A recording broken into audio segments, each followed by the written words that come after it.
Where's the fun in waiting? Play Sit and Go tournaments 24/7 only on Ace 2-3. This game involves an element of financial risk and may be addictive. Please play responsibly and at your own risk.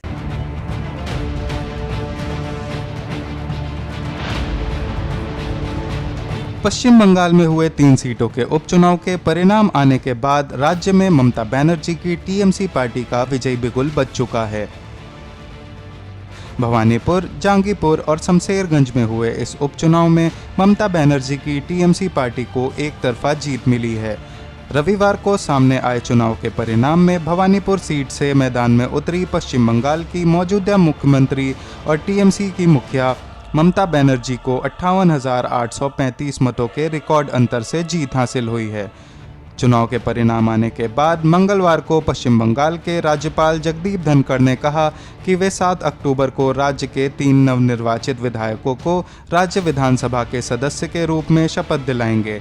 शपथ ग्रहण समारोह में जिन 3 विधायकों को शपथ दिलाई जाएगी उनमें ममता बनर्जी के अलावा विधायक अमीरुल इस्लाम और जाकिर हुसैन शामिल हैं।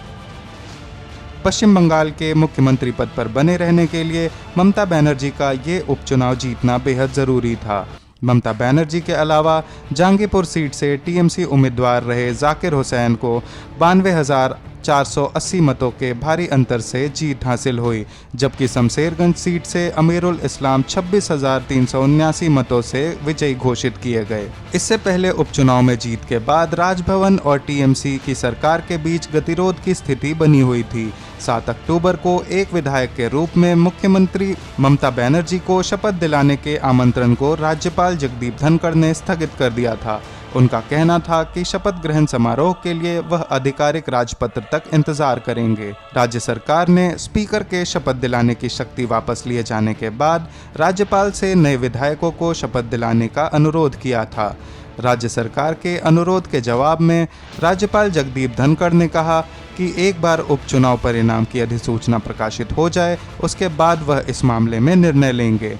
बीते रविवार को भवानीपुर की सीट से रिकॉर्ड जीत दर्ज करने के बाद ममता बनर्जी का कहना है कि वे दुर्गा पूजा से पहले सारी औपचारिकताएं पूरी कर लेना चाहती हैं। आपको बता दें कि तृणमूल कांग्रेस की चीफ ममता बनर्जी को मुख्यमंत्री पद पर बने रहने के लिए 4 नवंबर तक विधानसभा के सदस्य के तौर पर शपथ लेना जरूरी है। राज्य में उपचुनाव के परिणाम आने के तुरंत बाद ही राज्यपाल जगदीप धनखड़ ने राज्य विधानसभा के स्पीकर बिमन बनर्जी से विधायकों को शपथ दिलवाने की शक्ति छीन ली थी।